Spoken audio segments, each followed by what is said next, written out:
আসসালামু আলাইকুম, শুভ অপরাহ্ন। আপনাদের সাথে অনেকদিন পর বেলি লাভ ক্লাস নিয়ে কথা বলা বা দেখা করা। আপনাদের মানে অনেকদিন পর আসলে আমার ক্লাসে আসা লাইভে। তো আজকের ক্লাসটা একদম মানে খুব ইম্পর্টেন্ট একটা ক্লাস, কারণ হচ্ছে এটা আমাদের 28th এডিশন অফ বেলি লাভের প্রথম ক্লাস।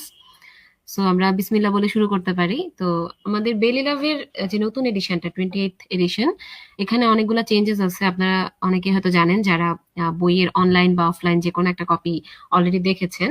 সো কিছু নতুন চ্যাপ্টার অ্যাডিশন হয়েছে, কিছু পুরানো চ্যাপ্টারের রিশাফলিং হয়েছে, কিছু কিছু চ্যাপ্টার একই জায়গাতে হয়তো একটু এক্সটেন্ড করা হয়েছে, এবং দুই একটা টপিক আছে যেগুলো নিয়ে পুরা আলাদা একটা চ্যাপ্টার করা হয়েছে। হ্যাঁ, বিশেষ করে জিআইটির ক্ষেত্রে। তো ওভারঅল এন্ডোক্রাইন এন্ড ব্রেস্টের যে অংশটা পার্ট 8, এখানে তেমন কোনো চেঞ্জ নাই। তো আপনারা খেয়াল করলে দেখবেন যেহেতু মাঝখানে অনেকগুলো চ্যাপ্টার আসলে ইনসার্টেড হয়েছে, তো ওই জন্য দেখা যাচ্ছে যে চ্যাপ্টারের নাম্বারটা চেঞ্জ হয়ে যাচ্ছে। তো প্রিভিয়াসলি থাইরয়েড গ্ল্যান্ড ছিল হচ্ছে চ্যাপ্টার 50। তো এখন যে নতুন এডিশন বেলি লাভের, সেখানে থাইরয়েড গ্ল্যান্ড চলে এসেছে চ্যাপ্টার 55-এ। সো আপনারা যারা লাইভে ক্লাসটি করছেন, আপনাদেরকে আমি রিকোয়েস্ট করব যে আপনারা বেলি লাভের সবচেয়ে ভালো হয় যদি হার্ড কপিটা কাছে থাকে, সেক্ষেত্রে আপনারা দাগিয়ে নিতে পারবেন যেভাবে বলে দিব ওই অনুযায়ী। আর আদারওয়াইজ যাদের একান্ত ওইটা কেনা নাই, তারা যেটা করতে পারেন, তারা পিডিএফ আকারে তারা মোবাইলে লাইভটা দেখেন এবং হচ্ছে আপনাদের ল্যাপটপে ওই পিডিএফ এর মধ্যে মার্ক করে নিতে পারেন। ঠিক আছে, এটা করতে পারেন। আর আদারওয়াইজ আর আমার দাগানোর পদ্ধতি নিয়ে তো ওরকম ভাবে বলার কিছু নাই। আমি যেটা করি, এফসিপিএস পার্ট 1 কে কেন্দ্র করে বইটা দাগানোর চেষ্টা করি, যেটাতে দেখা যায় যে অ্যানাটমি, ফিজিওলজি এবং প্যাথোলজি এই তিনটা আলাদাভাবে মার্কিং করি।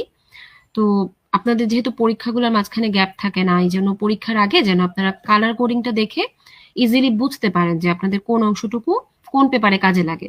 তো এই জন্য আমি অ্যানাটমির যে অংশটুকু বা পেপার 1-এ যেটা কাজে লাগে, সেটার জন্য আমি একটা পিঙ্ক হাইলাইটার ব্যবহার করি, পিঙ্ক কালার দিয়ে মার্ক করি আর কি, আমি যদি দেখাই।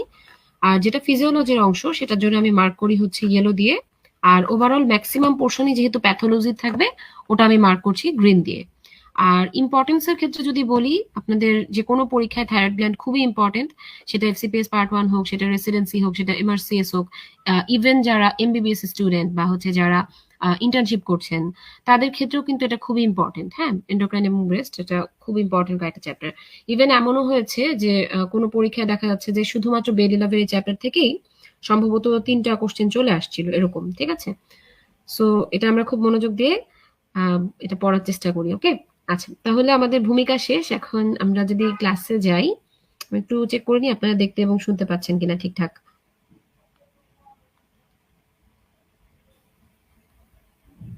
ওকে, হোপফুলি আপনারা ঠিক মতো দেখতে এবং শুনতে পাচ্ছেন।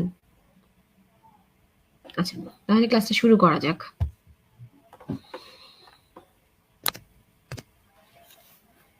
আচ্ছা, এট ফার্স্ট আমরা শুরু করব হচ্ছে সার্জিক্যাল অ্যানাটমি দিয়ে। সার্জিক্যাল অ্যানাটমি শুরুতে কিছুটা এমব্রায়োলজি টাইপ কথাবার্তা আছে, যেটার মধ্যে একটা ইম্পর্টেন্ট কথা হচ্ছে যে আমাদের যে টাঙের অ্যান্টেরিয়র 2/3 আর পোস্টেরিয়র 1/3 এর জাংশনে ফোরামেন সিকাম থাকে, যেখান থেকে থাইরোগ্লসাল ডাক্টটা চলে আসে। হ্যাঁ, তো ওইটাই মেইনলি পরবর্তীতে ওখান থেকে কিন্তু থাইরয়েড গ্ল্যান্ডটা ডেভেলপ করে, এবং এই থাইরোগ্লসাল যে ডাক্টটা, এটা অনেক সময় রেমনেন্ট হিসেবে থেকে যায়, যেখান থেকে থাইরোগ্লসাল সিস্ট হয়। খুব বেশি ইম্পর্টেন্ট না, আমি বলি। আচ্ছা, আমাদের যেটা লাগবে মেইনলি এখান থেকে পড়াটা শুরু, কালার কোডিংটা। আচ্ছা, হাইলাইটারের কালার গুলো যেটা, সেটা হচ্ছে যে আমাদের যে অ্যানাটমি পোর্শনটা, সেটা পিঙ্ক দিয়ে দাগানো। যেটা ফিজিওলজি পোর্শন, যেটা আমাদের এফসিপিএস পার্ট 1 এর পেপার 2-তে লাগে, সেটা হচ্ছে ইয়েলো। আর যেটা কিনা প্যাথোলজি বা মেইন ডিজিজ রিলেটেড অংশটা, সেটা হচ্ছে গ্রিন। ওকে, তাহলে সার্জিক্যাল অ্যানাটমির মধ্যে প্রথম হচ্ছে বেসিক কিছু কথা, যেমন এটার ওয়েট 20 থেকে 25 গ্রাম। এটার মেইন ফাংশনাল ইউনিট যেটা, সেটাকে বলা হয় হচ্ছে লোবিউল। আমরা জানি যে একটা গ্ল্যান্ডের মধ্যে অনেকগুলা লোবিউল থাকে, যেটা কিনা ফাংশনাল ইউনিট, এবং প্রত্যেকটা লোবিউলকে সাপ্লাই দেয় হচ্ছে এক একটা করে ছোট ছোট সিঙ্গেল আর্টারিওল।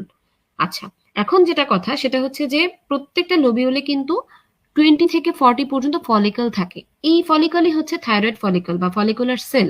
হ্যাঁ, যেগুলোর ভিতরে মেইনলি কলয়েড থাকে। কলয়েড থাকে এবং কলয়েডে তৈরি হয় হচ্ছে থাইরোগ্লোবিউলিন। এই থাইরোগ্লোবিউলিনটা থেকেই পরবর্তীতে বিভিন্ন স্টেপ বাই স্টেপ প্রসেসের মাধ্যমে থাইরয়েড হরমোনগুলা T3 T4 তৈরি হয়। আচ্ছা, রেমনেন্ট বলতে হচ্ছে মানে রয়ে যাওয়া অংশ। ধরেন কোনো কোনো পার্ট থাকে বডিতে যেটা এমব্রায়োনিক লাইফে ছিল বা হচ্ছে ইন্ট্রা ইউটেরাইন লাইফে ছিল। তো যখন একটা বাচ্চা হওয়ার পরে বা তার হচ্ছে অ্যাডাল্ট লাইফ বড় হতে হতে বা এক্সট্রা ইউটেরাইন লাইফ যেটা, সেখানে এসে দেখা যায় কি যে ওই জিনিসটা মানে মোটামুটি ভাবে বিলুপ্ত হয়ে গেছে, কিন্তু তার একটা অংশ রয়ে গেছে। তো এই যে অংশ রয়ে যাওয়াটা, এটাকেই বলা হয় হচ্ছে রেমন্যান্ট। ঠিক আছে, ওকে। আচ্ছা, তাহলে এই হচ্ছে থাইরোগ্লোবিউলিন যেখানে স্টোর হয়। এখন অনেক সময় জিজ্ঞেস করা হয়, বিশেষ করে হিস্টোলজির অনেক সময় কোশ্চেন আসে যে এই যে থাইরয়েড ফলিকল বা হচ্ছে থাইরয়েড যে লোবিউলটা, এটা লাইনিং এপিথেলিয়ামটা কি?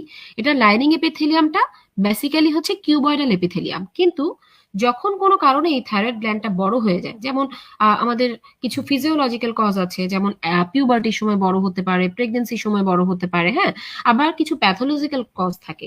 তো যখন এই থাইরয়েড গ্ল্যান্ডটা কোনো কারণে এনলার্জ হয়, তখন দেখা যায় এই কিউবয়েডাল এপিথেলিয়াম যেগুলা, সেগুলা কিন্তু কনভার্টেড হয়ে যায় কলামনার এপিথেলিয়ামে।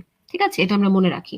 আচ্ছা, এবার যেটা আসল কথা সেটা হচ্ছে যে থাইরয়েড গ্ল্যান্ডের সাথে কিছু নার্ভ খুবই ইন্টার রিলেটেড থাকে, এবং দেখা যায় কি যে যখন থাইরয়েড গ্ল্যান্ডের কোনো অপারেশন হয়, থাইরয়েডেক্টমি হয়, তখন এই নার্ভগুলো ইনজুরি হওয়ার চান্স সবচেয়ে বেশি থাকে।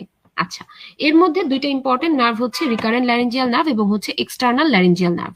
আপনারা কেউ কি বলতে পারেন যে কোনটা ইনজুরি হওয়ার সম্ভাবনা সবচেয়ে বেশি? অ্যাকর্ডিং টু বেইলি লভ, কোন নার্ভটা ইনজুরি হওয়ার চান্স সবচেয়ে বেশি? Is it recurrent laryngeal nerve or external laryngeal nerve? এটা আমাকে একটু কমেন্ট করে জানাবেন, ওকে। আচ্ছা, এখন আমরা রিকারেন্ট ল্যারিঞ্জিয়াল নার্ভের রিলেশনশিপটা দেখি থাইরয়েড গ্ল্যান্ডের সাথে। কেন এটা আমাদের জন্য এত ইম্পর্টেন্ট? আমরা যদি ছবিটা দেখি, দেখেন রিকারেন্ট ল্যারিঞ্জিয়াল নার্ভ বেসিক্যালি হচ্ছে ভ্যাগাস নার্ভের একটা ব্রাঞ্চ। আচ্ছা, ভ্যাগাস নার্ভের ব্রাঞ্চগুলা, এটাকে রিকারেন্ট কেন বলা হচ্ছে? কারণ এটা হচ্ছে রিকার করে, মানে ভ্যাগাস নার্ভ থেকে সে উৎপন্ন হচ্ছে ঠিকই, হয়ে সে আবার একটা প্যাচ খেয়ে যায়। রিকার বলতে এখানে হচ্ছে কোনো কিছুকে আর্চিং করা বা কোনো কিছুর সাথে প্যাচ খেয়ে আরেকটা পার্ট উঠে আসা। তো আমরা যদি ছবিটা দেখে, দেখেন এই পাশে হচ্ছে লেফট রিকারেন্ট ল্যারিঞ্জিয়াল নার্ভ, এই পাশে হচ্ছে রাইট রিকারেন্ট ল্যারিঞ্জিয়াল নার্ভ। এখন দেখেন রিকার করছে, এই যে প্রথমে এখান থেকে ভ্যাগাস থেকে আসলো, আসার পরে দেখেন এই যে আর্চ অফ অ্যাওর্টা, এটাকে কেন্দ্র করে সে ঘুরে উপরের দিকে আসছে, এটাকেই বলা হচ্ছে রিকার করা বা রিকারেন্ট। আবার রাইট সাইডে যদি আমরা দেখি, দেখেন সাবক্ল্যাভিয়ান আর্টারিকে সে আর্চিং করে আসতেছে, তাই না? আচ্ছা, এখন আমরা যদি লেফট আর রাইটে কম্পেয়ার করি, তাহলে দেখেন বেশি দূরত্ব কে অতিক্রম করতেছে বলেন তো দেখি? লেফট এবং রাইট, এই দুইটা রিকারেন্ট ল্যারিঞ্জিয়াল নার্ভের মধ্যে কোনটা বেশি দূরত্ব বা বেশি পথ পাড়ি দিচ্ছে? একটু বলেন তো দেখি। আচ্ছা, ওকে, আপনারা অ্যান্সার করছেন রিকারেন্ট ল্যারিঞ্জিয়াল নার্ভ মানে মোস্ট কমনলি ইনজুর্ড হয়। আচ্ছা, এখানে না আপনাদের অ্যান্সারটা, মানে আমারও আগে এটাই ধারণা ছিল, ইভেন এফসিপিএস পার্ট 1 পরীক্ষা দেওয়ার আগ পর্যন্ত, যে রিকারেন্ট ল্যারিঞ্জিয়াল নার্ভই বোধহয় সবচেয়ে কমনলি ইনজুরি হয়, কিন্তু ব্যাপারটা কিন্তু তা না। এবং এটা আমি বললেও আপনারা বিশ্বাস করবেন না যতক্ষণ না পর্যন্ত আমি এটা আপনাদেরকে বইয়ে প্রমাণ দেখাবো, কারণ আমরা মোস্ট কমনলি কিন্তু রিকারেন্ট ল্যারিঞ্জিয়াল নার্ভ নিয়ে বেশি আলোচনা করি, কিন্তু ফরচুনেটলি বা আনফরচুনেটলি সবচেয়ে কমনলি ইনজুর্ড হয় হচ্ছে এক্সটার্নাল ল্যারিঞ্জিয়াল নার্ভ। আমি একটু পরে যখন থাইরয়েড সার্জারি কমপ্লিকেশন গুলা বলবো, তখন দেখবেন যে বইয়ে একদম ডিরেক্ট লাইন হিসেবে এটা দেওয়া, ঠিক আছে, এবং কারণটাও দেওয়া আছে। আচ্ছা, তো এটা আপনারা ঠিক অ্যান্সার দিয়েছেন যে লেফট সাইডের নার্ভটাকে বেশি দূরত্ব অতিক্রম করতে হয়। এখন দেখেন, যেই নার্ভটাকে বেশি দূরত্ব অতিক্রম করতে হবে, সেটার কিন্তু ইনজুরি হওয়ার চান্সও বেশি থাকবে। এই কারণে যদি আমরা রাইট এবং লেফট এই দুইটার মধ্যে কম্পেয়ার করি, তাহলে left recurrent laryngeal nerve injury হওয়ার চান্সটা তুলনামূলকভাবে রাইটের চেয়ে বেশি। আর সব নার্ভের মধ্যে বেশি হচ্ছে সুপেরিয়র ল্যারিঞ্জিয়াল নার্ভ, ওকে। আচ্ছা, এবার আমরা আসি যে এই যে বললাম যে রিকারেন্ট ল্যারিঞ্জিয়াল নার্ভের সাথে থাইরয়েড গ্ল্যান্ডের খুব ওতপ্রোতভাবে জড়িত। এই ওতপ্রোতভাবে জড়িত কোন জায়গাটায় বা কোন জায়গাটায় এটা ইনজুরি হওয়ার চান্সটা সবচেয়ে বেশি থাকে? তো আমরা খেয়াল করি, দেখেন এই যে দেখেন বেরিজ লিগামেন্টের সাথে আমরা পরিচিত, তাই না? Berries ligament. আচ্ছা, এই বেরিজ লিগামেন্টের কাজ কি? এই বেরিজ লিগামেন্ট আর কিছুই না, এটা হচ্ছে একটা প্রিট্রাকিয়াল ফাসার কন্ডেনসেশন, যেটা কিনা থাইরয়েড গ্ল্যান্ডটাকে ট্রাকিয়ার সাথে যুক্ত করে রাখে, বাইন্ড করে রাখে। তাহলে এটার ইম্পর্টেন্সটা কি? ওই যে আমরা যে এক্সামিনেশন করি না, বলি পেশেন্টকে ঢোক গিলতে, তো এই যে পেশেন্ট ডিগ্লুটিশনের সময় বা ঢোক গিলার সময় থাইরয়েড গ্ল্যান্ডটা উপরে নিচে আপ এন্ড ডাউন মুভমেন্ট করে, এইটা হয় বেসিক্যালি বেরিজ লিগামেন্টের কারণে। সেম এই কোশ্চেনটা আপনাদের একবার এফসিপিএস পার্ট 1 পরীক্ষায় এসেছিল, যে কোন জিনিসটার কারণে বা কোন স্ট্রাকচারের কারণে থাইরয়েড গ্ল্যান্ডটা ডিগ্লুটেশনের সময় আপ এন্ড ডাউন মুভমেন্ট করে। সো এটা আমরা মনে রাখি, এটা খুব ইম্পর্টেন্ট একটা এসবিএ, ওকে। এবং এটা ক্লিনিক্যালিও খুব ইম্পর্টেন্ট কোশ্চেন, আপনাদেরকে ওয়ার্ডে স্যার ম্যাডামরা প্রায় এটা জিজ্ঞেস করবেন। আচ্ছা, এখন দেখেন এই কথাগুলো কেন বলা? এই কথাগুলো বলা এই কারণে যে এই বেরিজ লিগামেন্টের লোকেশনটা হচ্ছে, দেখেন যেই জায়গাটায় হচ্ছে ক্রিকোথাইরয়েড কার্টিলেজ, ক্রিকোথাইরয়েড কার্টিলেজ যে জায়গাটায় থাকে, দেখেন আমি এখানে দেখাই, ক্রিকোথাইরয়েড জয়েন্ট, মানে যেখানে ক্রিকয়েড কার্টিলেজ এবং থাইরয়েড কার্টিলেজ এই দুইটা যুক্ত হয়েছে, সেই জায়গাটায় বেসিক্যালি এই বেরিজ লিগামেন্টটা এন্টার করে, সেই জায়গাটায় এই বেরিজ লিগামেন্টটা এন্টার করে। এখন এই যে পয়েন্টটা, যেই পয়েন্টে বেরিজ লিগামেন্ট এন্টার করে, সেই পয়েন্টে মেইনলি এই রিকারেন্ট ল্যারিঞ্জিয়াল নার্ভ ইনজুরি হওয়ার চান্সটা সবচেয়ে বেশি থাকে।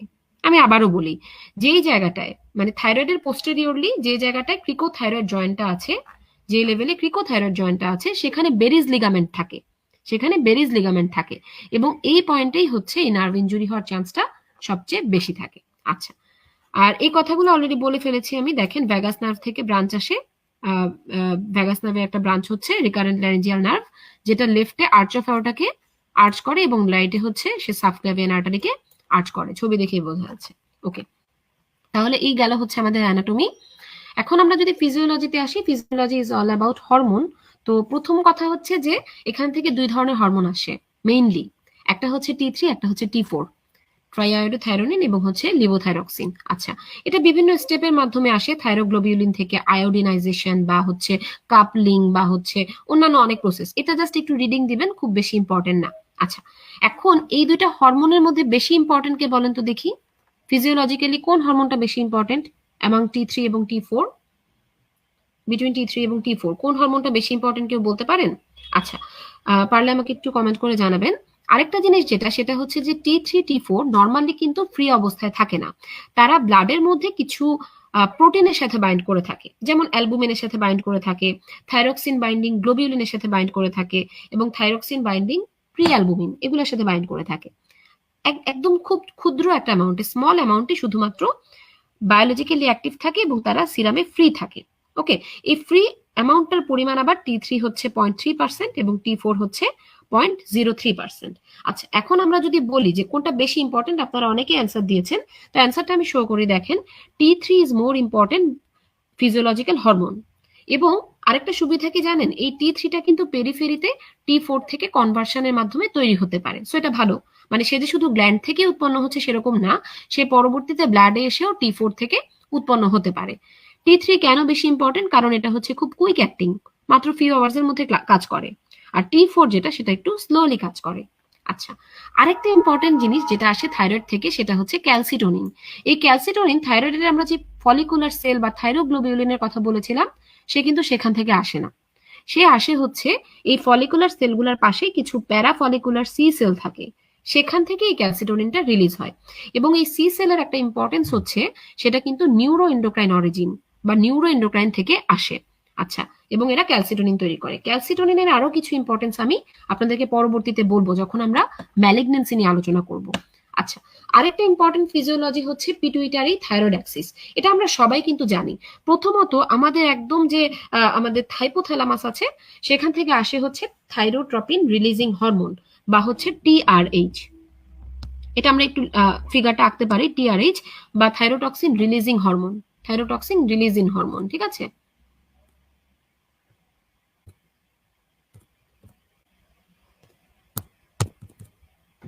আচ্ছা, TRH বা থাইরোটক্সিন রিলিজিং হরমোন। আচ্ছা, এখান থেকে যেটা তৈরি হয় TSH। এখান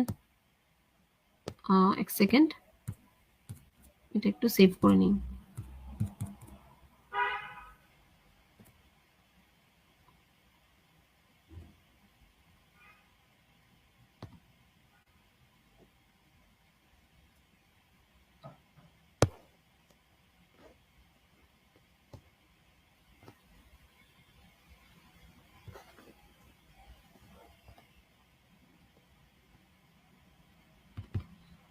আচ্ছা, আমি সাময়িক অসুবিধার জন্য দুঃখিত। আমার আসলে এই মার্কিং গুলা সেভ করা ছিল না, এটা নতুন এডিশন তো বইয়ের, এই কারণে দেখা যাচ্ছে যে মার্কিং করার পর সেভ করা হয় নাই।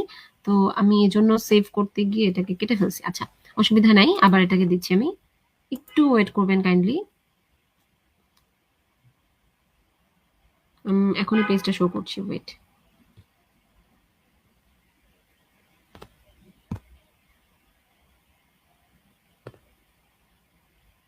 ওকে, হোপফুলি দেখা যাচ্ছে, দেখি।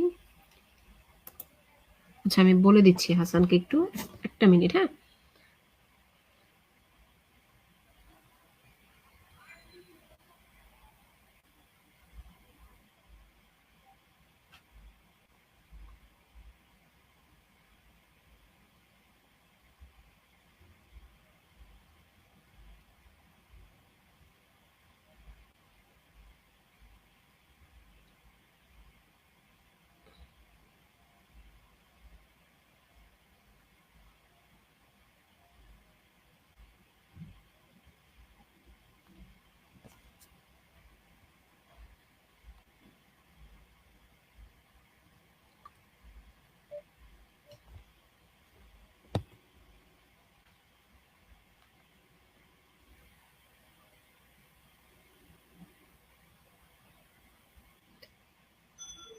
হ্যাঁ হাসান, স্ক্রিনটা একটু অ্যালাউ করো না কাইন্ডলি।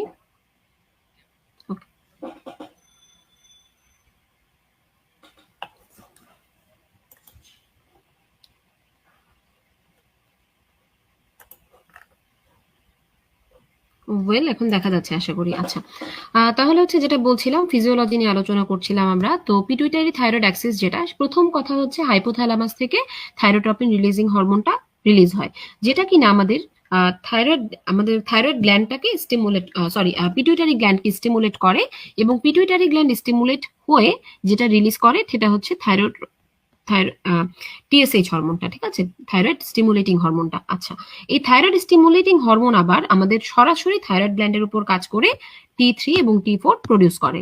এখন এই পুরো ব্যাপারটা ঘটে হচ্ছে একটা নেগেটিভ ফিডব্যাক মেকানিজমের মাধ্যমে। মানে ধরেন কোনো কারণে আমাদের বডিতে T3 T4 বেড়ে গেল, সেটা হাইপারথাইরয়েডিজম বা টক্সিকোসিসের জন্য হতে পারে। তো সেই ক্ষেত্রে যেটা হয়, নেগেটিভ ফিডব্যাকের মাধ্যমে টিএসএইচটা তখন কমে যায়। যদি কোনো কারণে T3 T4 বেড়ে যায়, তাহলে টিএসএইচটা কমে যাবে। আবার উল্টা, যে কোনো কারণে যদি আমাদের হাইপোথাইরয়েডিজম, মিক্সিডিমা হয়, তাহলে T3 T4 কমে যায়, তখন নেগেটিভ ফিডব্যাকের মাধ্যমে টিএসএইচটা বেড়ে যায়। ঠিক আছে? আচ্ছা, এই জিনিসটা আমরা জাস্ট মনে রাখতে পারি। এটা সিম্পল কথা, একদম ফার্স্ট সেকেন্ড ইয়ারের, সো খুব বেশি কঠিন না। আচ্ছা, আর আরেকটা যেটা, সেটা হচ্ছে নিচের এই বক্সটা আপনাদের লাগে, এখানে হচ্ছে থাইরয়েড ফাংশন টেস্টের সাথে আমাদের প্যাথোলজিক্যাল স্টেটের যে রিলেশনটা সেটা বোঝানো হয়েছে। যেমন ইউথাইরয়েড মানে কি, সবকিছু নর্মাল থাকবে, সেটা টিএসএইচ হোক, ফ্রি T3 বা T4 হোক। আচ্ছা, যখন থাইরয়েডটা বেড়ে যায়, মানে হচ্ছে থাইরোটক্সিকোসিস যখন হয়, তখন যেটা দেখা যায় T3 T4 দুইটাই বেশি থাকে, এবং এই কারণে নেগেটিভ ফিডব্যাকের মাধ্যমে টিএসএইচটা কমে যায়। আবার ওই যে যেটা বললাম, ক্রিটিনিজম বা মিক্সিডিমা, সেখানে দেখা যায় T3 T4 কম থাকে, টিএসএইচটা বেশি থাকে। আর এর বাইরে আরো দুইটা আছে, যেমন অনেক সময় T4 সাপ্রেশন থেরাপি যদি দেই, তাহলে কিন্তু টিএসএইচটা নেগেটিভ ফিডব্যাকের মাধ্যমে কমে যেতে পারে, আর T3টা সাধারণত নর্মাল থাকে। আবার T3 টক্সিসিটির ক্ষেত্রে দেখা যায় T3 অনেক বেশি থাকে, T4 নর্মাল, আর টিএসএইচটা কমে যায়। সিম্পল জিনিসগুলো জাস্ট, হ্যাঁ। আচ্ছা, এর বাইরে আমাদের আরেকটা জিনিস জানতে হয়, সেটা হচ্ছে থাইরয়েড অ্যান্টিবডি। এটা আবার কয়েক রকমের আছে। একটা হচ্ছে থাইরয়েড স্টিমুলেটিং অ্যান্টিবডি, যেগুলা কিনা টিএসএইচ, আমরা বলি এগুলাকে টিএসএইচ অ্যান্টিবডি, হ্যাঁ, থাইরয়েড রিসেপ্টর অ্যান্টিবডি। এটা যেটা করে, এটা টিএসএইচ এর সাথে বাউন্ড করে থাইরয়েড যে প্রোডাকশনটা সেটা বাড়ায় দেয়, ঠিক আছে। অ্যান্টিবডি গুলা রিসেপ্টরের সাথে বাইন্ড করে প্রোডাকশন বাড়ায় দেয়, যার কারণে থাইরোটক্সিকোসিস হয়। আবার থাইরয়েড অটো অ্যান্টিবডি আছে। অটো অ্যান্টিবডি যারা, এটা হচ্ছে থাইরয়েড পারঅক্সিডেজ অ্যান্টিবডি। এটা আমরা সাধারণত পাই হচ্ছে গয়টারের ক্ষেত্রে, সরি, গ্রেভস ডিজিজের ক্ষেত্রে, টিএসএইচ রিসেপ্টর অটো অ্যান্টিবডি গুলা। আচ্ছা, ওকে, এখন আমরা খুব ইম্পর্টেন্ট একটা জিনিস আলোচনা করব, সেটা হচ্ছে থাইরয়েডের ইনভেস্টিগেশন। আচ্ছা, এখন আপনাকে যদি কোনো কারণে বলা হয় যে থাইরয়েড হরমোনের, আপনি বডির থাইরয়েড স্ট্যাটাস দেখার জন্য যে কোনো একটা ব্লাড ইনভেস্টিগেশন আপনি করতে পারবেন, বা থাইরয়েড ফাংশন টেস্ট আপনি যে কোনো একটা করতে পারবেন, আপনাকে অপশন দিলাম যে T3, T4, টিএসএইচ, এই তিনটার মধ্যে যে কোনো একটা আপনি করতে পারবেন। আপনি কোনটা করবেন বলেন তো দেখি? আমরা যদি থাইরয়েড ফাংশন দেখতে চাই বডিতে, তাহলে যে কোনো একটা টেস্ট যদি আমরা করতে পারি, সেই ক্ষেত্রে আমরা কোনটা করব বলেন তো?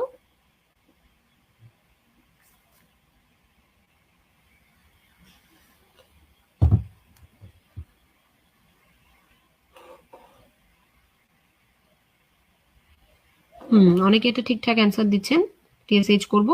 আচ্ছা, ভেরি গুড, ওকে, তাহলে এটা আমরা সবাই জানি। আচ্ছা, এখন যেটা, সেটা হচ্ছে যে আমাদের থাইরয়েড গ্ল্যান্ডের যে কোনো সমস্যায় আমরা কয়েকটা ইনভেস্টিগেশন করি, যেগুলো একদম এসেনশিয়াল, মানে না করলেই না। আর কয়েকটা ইনভেস্টিগেশন আছে যেগুলো হচ্ছে অপশনাল, মানে আপনার যদি সুযোগ থাকে আপনি করবেন। তো এই যে একদম এসেনশিয়াল যে ইনভেস্টিগেশন গুলো, এটা হচ্ছে তিনটা। একটা হচ্ছে যে আপনারা যেটা বললেন টিএসএইচ, এটা একটা। আরেকটা হচ্ছে যে থাইরয়েড অটো অ্যান্টিবডি, এটা একটা।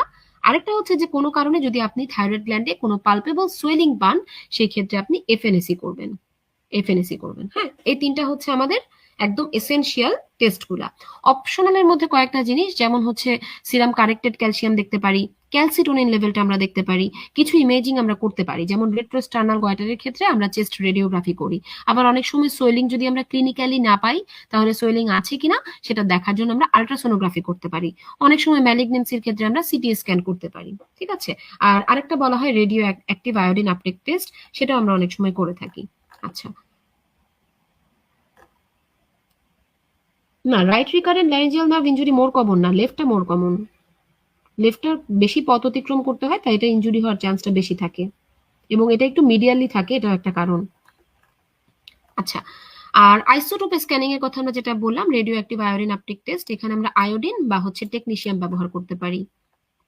আচ্ছা, এফএনএসি ব্যাপারটা একটা বলি। আপনাকে অনেক সময় পরীক্ষায় কোশ্চেন করা হবে যে আপনি একটা থাইরয়েড সুয়েলিং পাইলেন, এক্ষেত্রে আপনার যদি একটাই ইনভেস্টিগেশন করতে হয়, সেটা আপনি কি করবেন?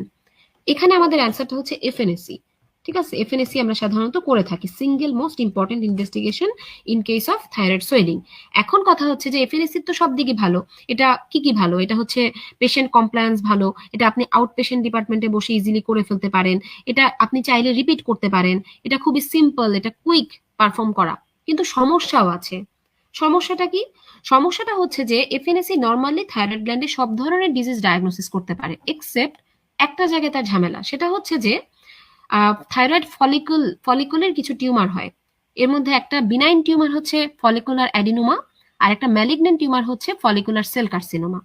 তো যেটা ঝামেলা সেটা হচ্ছে আপনি যদি পেশেন্টের এফএনএসি করেন, তাহলে আপনি এই দুইটা জিনিসকে ডিফারেন্সিয়েট করতে পারবেন না। মানে আপনি অ্যাডিনোমা এবং কার্সিনোমা, ফলিকুলার অ্যাডিনোমা এবং ফলিকুলার কার্সিনোমা, এই দুইটাকে আপনি সেপারেট করতে পারবেন না। কেন পারবেন না? কারণ এই দুইটার মধ্যে যে ডিফারেন্সটা, এটা খুবই মিনিমাল। দেখা যায় কি যে অ্যাডিনোমা যেটা থাকে, এটা যেহেতু বিনাইন, এটা তার চারপাশের ক্যাপসুলটাকে ইনভেড করে না, এবং এই কারণে সে পেরিক্যাপসুলার যে লিম্ফোভাস্কুলার স্ট্রাকচার গুলো আছে, লিম্ফ নোড বা ভেসেল, এগুলাকে সে ইনভলভ করে না। কিন্তু ম্যালিগন্যান্সি আবার করতে পারে। এখন এই দুইটা তো আপনি একটা সেল নিয়ে বা একটা এফএনএসি করে শুধুমাত্র সাইটোলজি করে আপনি বুঝবেন না। এটা বুঝতে হলে আপনার যেটা করতে হবে, সরাসরি ট্রিটমেন্ট করে বা লোবেক্টমি করতে হবে। আমি একটু পরে দেখাবো লোবেক্টমি কি জিনিস, সেটাতে চলে যেতে হবে। সো এটা আমরা সিম্পল যদি এফএনএসি করি, আমরা কিন্তু শুধু সেল দিয়ে এই পার্থক্যটা বুঝতে পারবো না, কারণ তার মেইন সমস্যা তো একদম লোবের বাইরে, তার ক্যাপসুলটা ইনভেড হয়ে গেছে। সো ওই জায়গাটায় আমরা দেখে বুঝতে হয়, এবং এটা আমরা একই সাথে ডায়াগনোসিস এবং ট্রিটমেন্ট একসাথে করে ফেলি। ঠিক আছে, ওকে। তাহলে এটা হচ্ছে এফএনএসি এর একমাত্র অসুবিধা। আচ্ছা, এখন এফএনএসি দিয়ে আমরা অনেক সময় ক্লাসিফিকেশন করতে পারি, মানে মোটামুটি ভাবে একটা ধারণা করতে পারি। তো এইটার যে লেভেলগুলো, এটাকে এভাবে ভাগ করা হয়। এটার আসলে এই ভাগগুলো খুব ডিটেলস কোথাও বলা নাই, জাস্ট কয়েকটা মানে কি বলে এটাকে, মানে সাইন্টিফিক নেম টাইপের হয়ে গেছে, এটা দিয়ে আমরা বুঝি। যেমন আমরা কয়েকটা লেভেল করি, যে আপনাকে যখন সাইটোলজিস্ট রিপোর্ট দিবে, প্যাথোলজিক্যাল রিপোর্টটা আপনার হাতে আসবে, তো এই জিনিসগুলো দেখে, এই সংকেতগুলো দেখে আপনি মোটামুটি ভাবে একটা ধারণা করতে পারবেন। যেমন ধরেন আপনাকে যদি লেখা থাকে রিপোর্টে যে থাই 1, তার মানে আপনি যতটুকু স্যাম্পল দিচ্ছেন সেটা থেকে খুব বেশি ডায়াগনোসিস সে করতে পারে নাই, নন ডায়াগনস্টিক। থাই 1C যদি হয়, সেটা বোঝা যাবে যে জিনিসটা সিস্টিক, কিন্তু তখনও সেটা নন ডায়াগনস্টিক। থাই 2 মানে এটা আপনি মানে ডায়াগনোসিস করতে পারলেন যে জিনিসটা নন নিওপ্লাস্টিক। থাই 3 মানে যেটা, সেটা হচ্ছে যে ফলিকুলার, আপনি যে টিউমারটা পেলেন সেটা একটা ফলিকুলার টিউমার। থাই 4 মানে হচ্ছে সে ফলিকুলার হোক বা যাই হোক না কেন, সেখানে ম্যালিগনেন্সি হওয়ার একটা চান্স আছে। আর থাই 5 মানে হচ্ছে অবশ্যই সেটা ম্যালিগনেন্ট। আচ্ছা, এখন কথা হচ্ছে যে থাইরয়েড সোয়েলিং এ আমরা চলে আসি, একদম পিওর প্যাথোলজি। থাইরয়েড সোয়েলিং মানে কি? মানে আমরা থাইরয়েড সোয়েলিং কে কি বলি? থাইরয়েড গ্ল্যান্ডের যে কোনো একটা সোয়েলিং কে আমরা সাধারণত গয়টার বলে থাকি। ঠিক আছে, নর্মাল থাইরয়েড গ্ল্যান্ড কিন্তু পালপেবল না।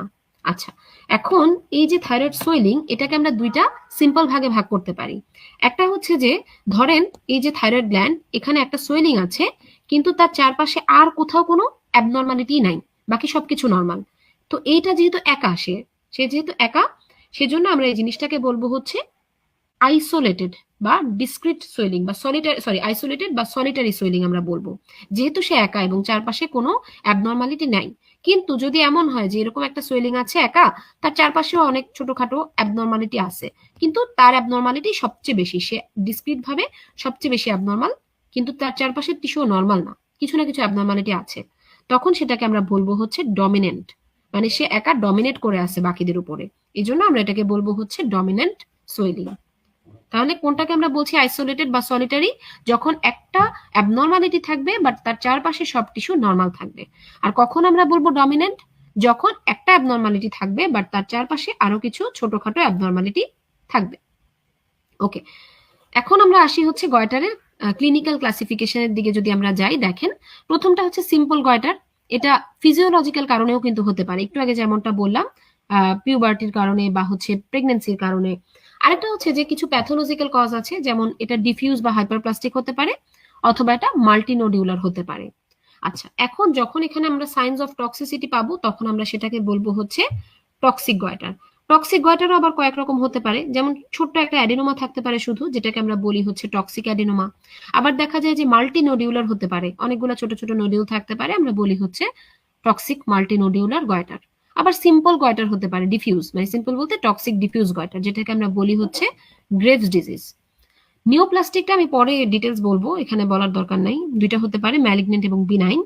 আচ্ছা, আর ইনফ্ল্যামেটরি, যেটা ইনফ্ল্যামেটরির মধ্যে হচ্ছে অটো ইমিউন হতে পারে, যেমন ক্রনিক লিম্ফোসাইটিক থাইরয়েডাইটিস।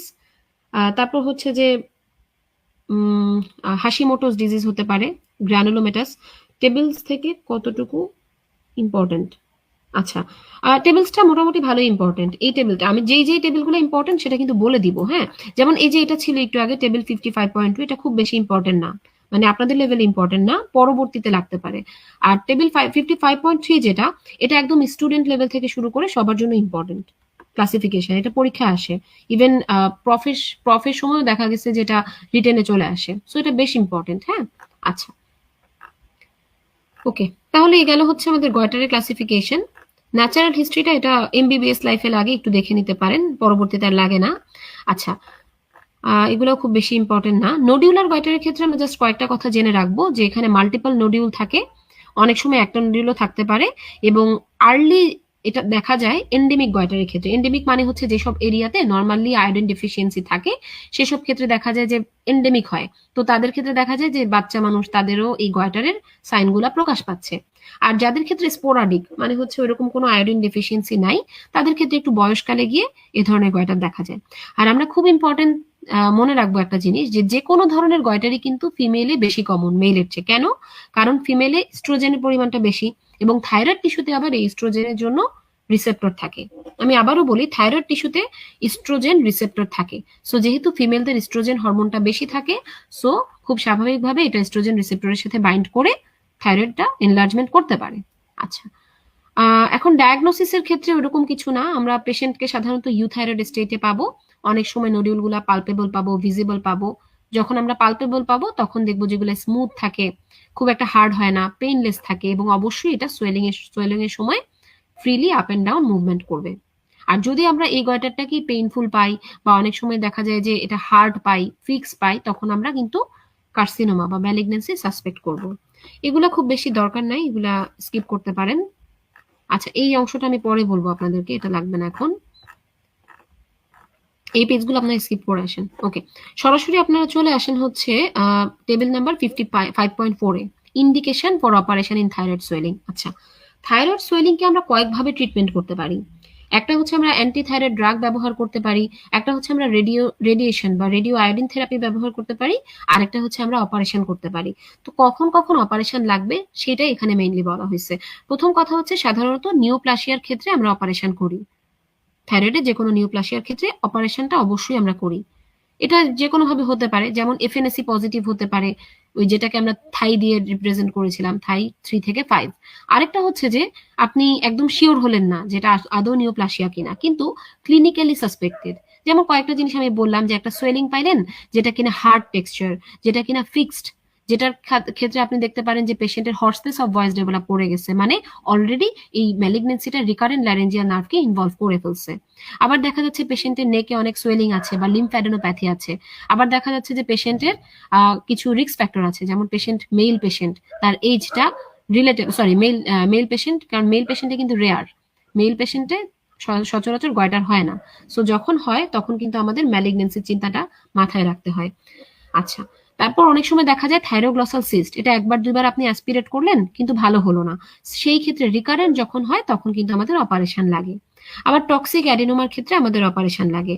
আবার অনেক সময় দেখা যায় সিম্পল গয়টার, কিন্তু সে প্রেশার সিমটম করছে, যেটাকে আমরা বলি হচ্ছে রেট্রোস্টার্নাল গয়টার, পিছনের দিকে চাপ দিয়ে আপনাকে রেসপিরেটরি ডিস্ট্রেস করছে, তখন লাগে। আবার অনেক সময় female patient, young female patient, তারা কসমেটিক পারপাসে করতে চাইতে পারে। আবার পেশেন্টের নিজস্ব উইশ থাকে, অনেকেই ভয় পায় যে আমি গয়টা রেখে দিব, এটা যদি পরবর্তীতে ক্যান্সার হয়ে যায়, এসব চিন্তা থেকে অনেক সময় অপারেশন করা হয়। আচ্ছা, এখন কথা হচ্ছে অপারেশন কি কি ধরনের হতে পারে। এখানে আপনাদের একটু মনোযোগ দিতে হবে, আমি ছবি এঁকে আপনাদের বোঝাবো, একটু খেয়াল করেন। আচ্ছা, প্রথমটা হচ্ছে আমরা থাইরয়েডের যদি দুইটা লোব চিন্তা করি, আর এটা হচ্ছে ইসমাস।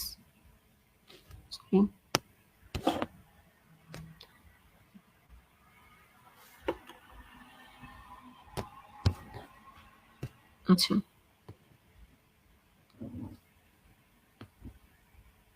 এভাবে যদি আমরা চিন্তা করি তাহলে দেখেন দুই পাশে দুইটা লোব আর মাঝখানে হচ্ছে ইসমাস। ওকে, আচ্ছা এখন কয়েক ধরনের অপারেশন হয়, এর মধ্যে সবচেয়ে মিনিমাল যে অপারেশনটা সেটা হচ্ছে টোটাল লোবেক্টমি। টোটাল লোবেক্টমি মানে হচ্ছে আপনি থাইরয়েড গ্ল্যান্ডে শুধুমাত্র একটা লোব কাটবেন, আর কিচ্ছু না। এটা হচ্ছে টোটাল লোবেক্টমি এবং এটা হচ্ছে একদম মিনিমাম অপারেশন। যেমন আমি একটু আগে একটা কথা বললাম না যে ফলিকুলার অ্যাডিনোমা, যেখানে আমরা একই সাথে ডায়াগনোসিস করি এবং হচ্ছে ট্রিটমেন্টও করি, সেই ক্ষেত্রে আমাদের মিনিমাল ট্রিটমেন্ট হচ্ছে লোবেক্টমি করলাম, টোটাল লোবেক্টমি। আচ্ছা, এখন টোটাল লোবেক্টমি আর লোবেক্টমির মধ্যে পার্থক্যটা কি? টোটাল লোবেক্টমি মানে হচ্ছে আমরা শুধুই একটা লোব ফেলবো, কিন্তু লোবেক্টমি মানে হচ্ছে আমরা একটা লোবও ফেলবো, সাথে আমরা ইসমাসও ফেলবো। তাহলে এই জিনিসটা হচ্ছে লোবেক্টমি। তার মানে দেখেন লোবেক্টমি কিন্তু টোটাল লোবেক্টমির চেয়ে বড় অপারেশন। খেয়াল করেন, লোবেক্টমি মানে আমি বললাম আমরা একটা লোব ফেলবো সাথে ইসমাস ফেলবো, আর টোটাল লোবেক্টমি মানে হচ্ছে আমরা শুধুমাত্র একটা লোব ফেলবো। আচ্ছা, শুধু ইসমাসেক্টমি আমরা বুঝি, যখন আমরা শুধু ইসমাসটা কেটে ফেলি সেটা ইসমাসেক্টমি। আচ্ছা, এখন আমরা আসি হচ্ছে সাবটোটাল, নিয়ার টোটাল এবং টোটালের ক্ষেত্রে। সাবটোটাল, নিয়ার টোটাল এবং টোটাল। আচ্ছা দেখেন, প্রথম কথা হচ্ছে যে সাবটোটাল মানে কি? সাবটোটাল মানে যদি আমরা সাবটোটাল লোবেক্টমি বলি, তার মানে হচ্ছে আপনি একটা লোবে আমি একটু দেখে আসি, এই জায়গাটা আপনাদের ছিল দেখাই, খেয়াল করেন 8 গ্রাম, হ্যাঁ, একটা লোবে যখন আমরা 8 গ্রাম টিস্যু রেখে আসব, মানে 8 গ্রাম রিলেটিভলি নর্মাল টিস্যু রেখে আসব, সেটাকে আমরা বলবো হচ্ছে সাবটোটাল। আমি আবারও বলি, সাবটোটাল লোবেক্টমি মানে হচ্ছে যখন আমরা একটা লোবে 8 গ্রাম পরিমাণ টিস্যু রেখে আসব। তার মানে সাবটোটাল থাইরয়েডেক্টমি মানে কি? সাবটোটাল থাইরয়েডেক্টমি মানে হচ্ছে আমরা যখন দুই পাশের দুই লোবেই 8 গ্রাম করে টিস্যু রেখে আসব, রিলেটিভলি নর্মাল টিস্যু রেখে আসব, এটাকে আমরা বলছি সাবটোটাল থাইরয়েডেক্টমি। তার মানে সাবটোটাল থাইরয়েডেক্টমিতে এটা কাটা, এটা কাটা, এটা কাটা, শুধুমাত্র এই 8 গ্রাম টিস্যু থাকতেছে। আচ্ছা, তাহলে নিয়ার টোটালটা কি? নিয়ার টোটাল মানে হচ্ছে এক পাশে আপনি টোটাল লোবেক্টমি করে ফেলবেন, কোনো টিস্যুই রাখবেন না, আর আরেক পাশে আপনি 8 গ্রাম টিস্যু রেখে আসবেন, এটাকে হচ্ছে নিয়ার টোটাল। তাহলে সাবটোটাল আর নিয়ার টোটালের মধ্যে পার্থক্য কি? সাবটোটাল মানে হচ্ছে আপনি দুই পাশের লোবেই একটু করে অংশ রেখে আসতেছেন, 8 গ্রাম করে অংশ রেখে আসতেছেন। আর নিয়ার টোটাল মানে হচ্ছে আপনি যে কোনো একটা লোবে শুধু 8 গ্রাম রেখে আসতেছেন। এই জিনিসটা ক্লিয়ার কিনা একটু বলেন তো আমাকে। এই জিনিসটা যদি ক্লিয়ার হয় তাহলে আমি পরবর্তী অংশে যাচ্ছি, কারণ এই অপারেশন গুলো আপনাদের একটু জাস্ট বেসিক জিনিসটা বুঝে রাখা কিন্তু জরুরি। ঠিক আছে, ওকে। তো আশা করা যায়, আর টোটাল তো আমরা জানি, টোটাল থাইরয়েডেক্টমি মানে হচ্ছে কোথাও কিছু রেখে আসবো না, সবই কেটে ফেলবো। ওকে, এটা হচ্ছে টোটাল থাইরয়েডেক্টমি। তাই আপনাদের এই জিনিসটা বেশি লাগে, টোটাল, সাবটোটাল এবং হচ্ছে নিয়ার টোটাল। সো এটা একটু জানা থাকুক। ওকে, আচ্ছা, তাহলে এটা আমরা স্কিপ করি, এগুলো লাগবে না। আচ্ছা, এখন আমরা চলে আসি হাইপারথাইরয়েডিজমের ক্ষেত্রে। প্যাপিলারি ফলিকুলার মেডুলারি, এটা আমি এখনো আসিনি, এটা আপনাদের এই চ্যাপ্টারে লাস্টে আছে, আমি বলবো, এটা আমাদের লাস্ট টপিক থাকবে। কার্সিনোমা, এটা খুবই ইম্পর্টেন্ট এবং এটা আমি লাস্টে খুব ডিটেলস আপনাদেরকে বলবো। ওকে, আচ্ছা, এখন দেখেন হাইপারথাইরয়েডিজম, এটার মধ্যে হচ্ছে থাইরোটক্সিকোসিস, এই হেডিংয়ে আমরা এটাকে বলি। মানে হচ্ছে তার থাইরয়েড গ্ল্যান্ডও এনলার্জ থাকবে, প্লাস হচ্ছে তার টক্সিসিটির ফিচারগুলো থাকবে, যেমন আই সাইন থাকে, পালপিটেশন থাকে, তারপর হচ্ছে পেশেন্টের হাইপারথাইরয়েডিজমের যত রকমের ফিচার এগুলো থাকে। এখন দেখেন ডিফিউজ টক্সিক গয়টার, প্রথমটা হচ্ছে যে এটাকে আমরা বলি গ্রেভস ডিজিজ, যেখানে দেখা যায় যে পেশেন্টের গয়টারটা এনলার্জ হচ্ছে। আর ডিফিউজ টক্সিক গয়টারের সাথে সাধারণত আই সাইনগুলো অ্যাসোসিয়েটেড থাকে। আই সাইনগুলো যেমন লিড রিট্রাকশন, হ্যাঁ, তারপর হচ্ছে যে আমরা যে যে জিনিসগুলো বলি, আই বলটা খুব এনলার্জ হয়ে যায়, হ্যাঁ, এই জিনিসগুলো সাধারণত অ্যাসোসিয়েটেড থাকে। এবং আরেকটা ইম্পর্টেন্ট পয়েন্ট হচ্ছে এটা সাধারণত ইয়াঙ্গার ফিমেলদের বেশি হয়। আচ্ছা, এর মধ্যে বেশিরভাগ মানে 55% পেশেন্টেরই দেখা যায় একটা পজিটিভ ফ্যামিলি হিস্ট্রি কিন্তু থাকে, একটা পজিটিভ ফ্যামিলি হিস্ট্রি কিন্তু থাকে। ঠিক আছে, আচ্ছা, আর একই সাথে আরেকটা জিনিস ইম্পর্টেন্ট, যে দেখা যায় কি যে যেহেতু আমরা বলতেছি যে পজিটিভ ফ্যামিলি হিস্ট্রি থাকে অটো ইমিউন ডিজিজের, সো অটো ইমিউন যে অ্যান্টিবডি গুলো থাকে, টিএসএইচ রিসেপ্টর অ্যান্টিবডি, সেটা কিন্তু আমরা অ্যাবনর্মাল পাবো।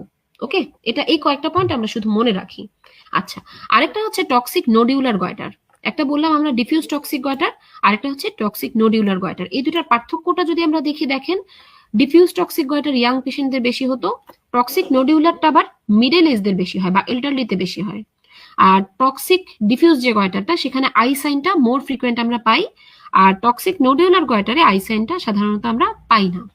ওকে, আচ্ছা, আর টক্সিক নোডিউল আগেই বললাম, যখন একটা সিঙ্গেল নোডিউল থাকে ওভার অ্যাক্টিভ, তখন আমরা সেটাকে বলি টক্সিক নোডিউল। আচ্ছা, এখন আমরা আসি হচ্ছে principles of treatment of thyrotoxicosis. তিনটা ট্রিটমেন্ট কিন্তু আমরা বললাম, একটা হচ্ছে অ্যান্টি থাইরয়েড ড্রাগ, একটা হচ্ছে সার্জারি, আর আরেকটা হচ্ছে রেডিও আয়োডিন থেরাপি। আমাকে কেউ অ্যান্টি থাইরয়েড ড্রাগগুলোর নাম বলতে পারেন?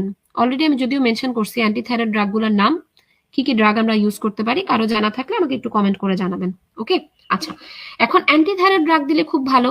আমরা অ্যান্টি থাইরয়েড ড্রাগ ব্যবহার করার মেইন উদ্দেশ্য হচ্ছে যেন আমরা সুন্দরভাবে ইউথাইরয়েড স্টেটটা মেনটেন করতে পারি, মানে হাইপারথাইরয়েডিজম থাকলে সেটাকে কমায় আনতে পারি। আর এটার আরেকটা জিনিস যে অ্যান্টি থাইরয়েড ড্রাগ দিয়ে কিন্তু আমরা টক্সিক নোডিউলটাকে ট্রিটমেন্ট করতে পারবো না। ঠিক আছে, টক্সিক নোডিউল মানে টক্সিসিটির যে সাইনগুলো, এগুলো কিন্তু আমরা করতে পারবো না। কেন পারবো না?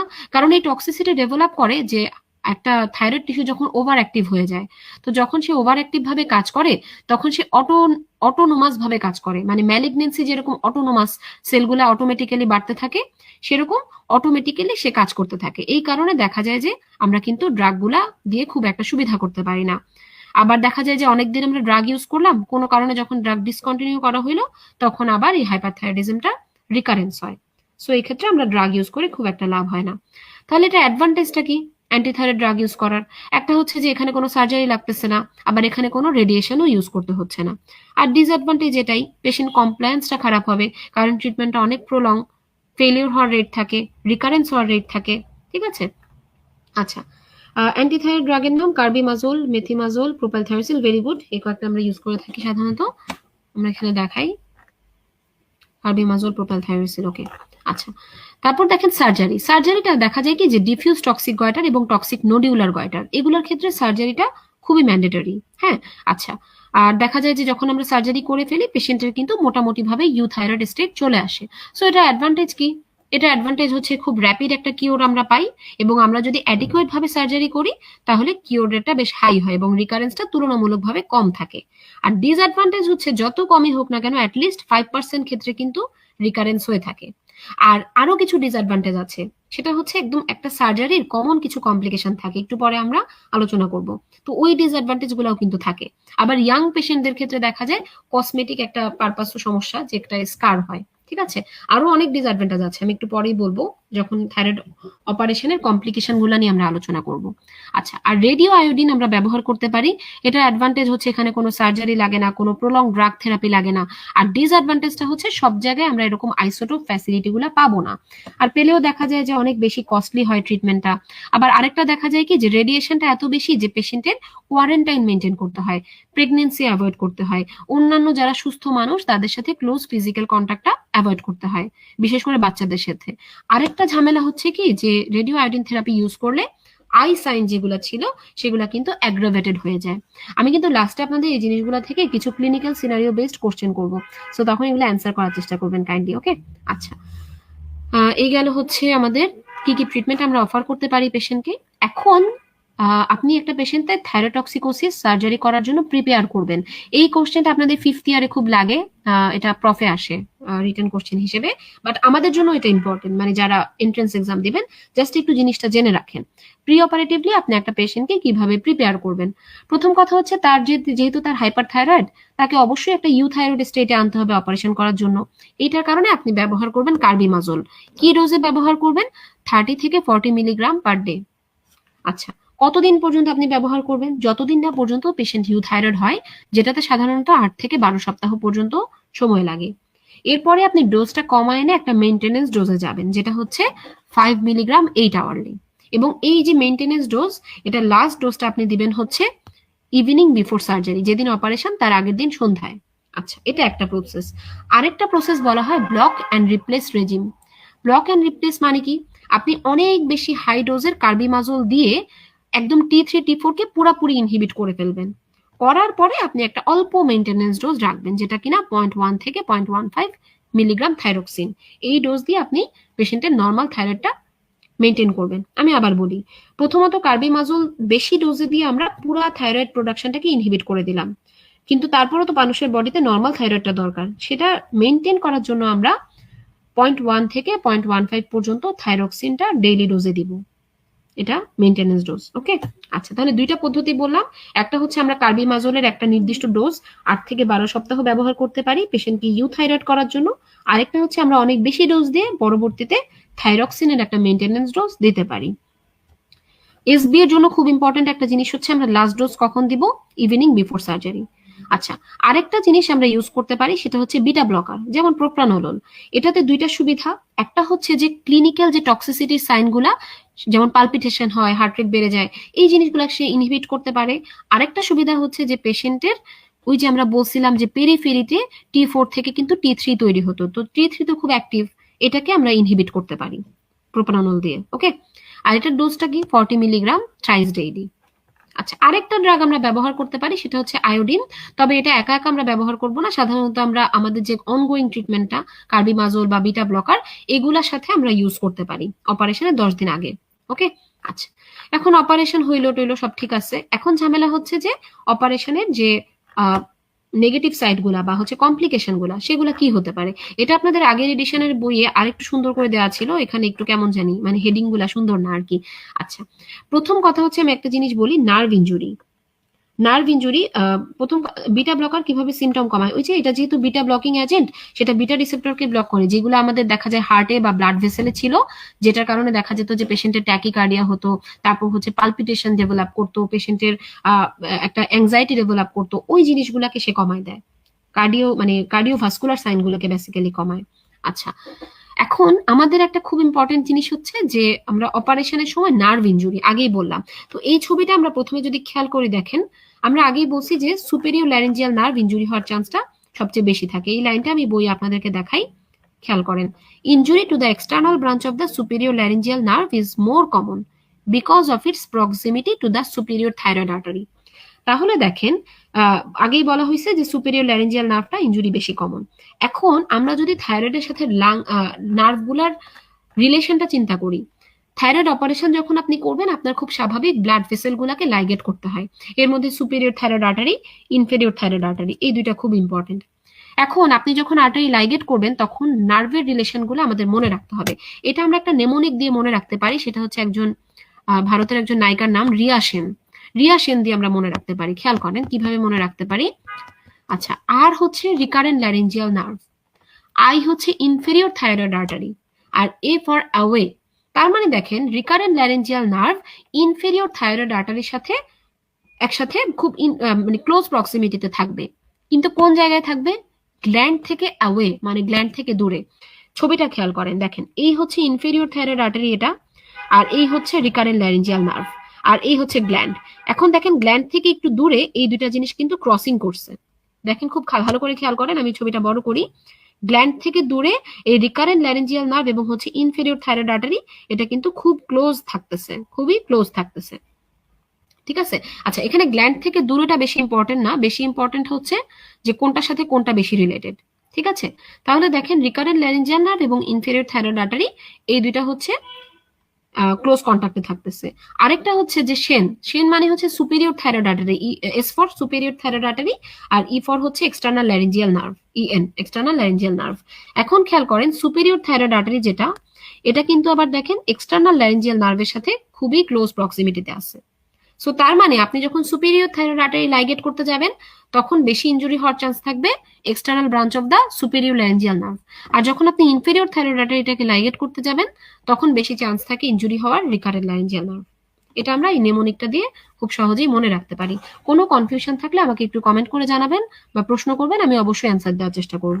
তাহলে নার্ভের সাথে রিলেশনটা আমরা আগেই পড়ে নিলাম, যে প্রথম কথা হচ্ছে রিকারেন্ট ল্যারেঞ্জিয়াল নার্ভ পালসি হতে পারে। এখন রিকারেন্ট ল্যারেঞ্জিয়াল নার্ভ যদি প্যারালাইসিস হয় তাহলে কি হতে পারে। আচ্ছা, রিকারেন্ট ল্যারেঞ্জিয়াল নার্ভ যদি ইউনিল্যাটারালি প্যারালাইসিস হয় তাহলে সাধারণত আমরা যেটা পড়ি হর্সনেস অফ ভয়েস ডেভেলপ করতে পারে, ঠিক আছে।